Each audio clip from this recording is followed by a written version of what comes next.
The man never expected that after fighting for the kingdom for 20 full years, the king would send him to a barren grassland with nobody around to be its lord, which crushed him, so he decided to sleep on it and leave the next day. But to his surprise, the next morning, a white-haired girl woke him up, demanding to know why he stepped onto this land. The hero quickly explained that someone sent him to live here, and his only goal was to survive, so he would stay alive. After hearing that the girl's horn glowed, this was their unique magic. Red meant danger, colorless meant no hostility, and the blue hue that just appeared meant someone who could bring them happiness and blessings. But she still didn't trust him and asked him again whether he was an ally or an enemy. The hero thought for a moment. This was his territory now, which meant the white-haired girl was his subject, so he firmly answered that he was her ally. No matter what happened, he would protect her. Her horn glowed brilliantly once again, though she didn't understand why the glow was so intense. She still decided to bring him back to the village. Soon, the hero met the village chief. He was also very interested in someone who made their horns glow blue, so he asked if the hero would also treat them as allies. The hero said of course. The king sent him here to rule this land, and everyone here was now his people. The white-haired girl immediately went on guard, but the chief told her to calm down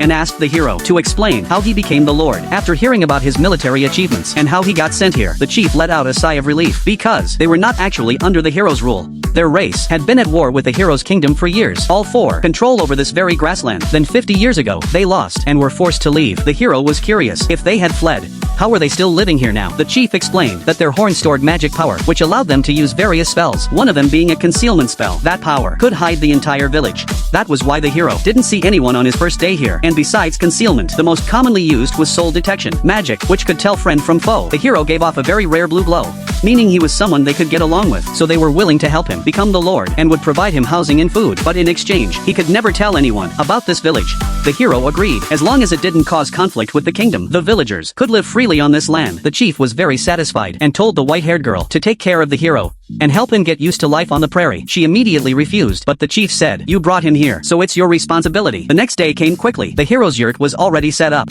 He thanked the people who helped, but the other horned folk didn't really warm up to him. They left right after finishing the work. The white-haired girl was similar. She only gave him a brief lesson on daily life. First, their main source of income came from raising livestock called Maya and letting them breed in pairs to increase their numbers for a steady income. But if he wanted quick money, he would have to hunt using a powder called matabi. Scattering it would attract wild beasts. Then he could bring back the meat and hides to the village and trade them for more yurts. The hero set out immediately. He loved these kinds of tasks that didn't require much thinking.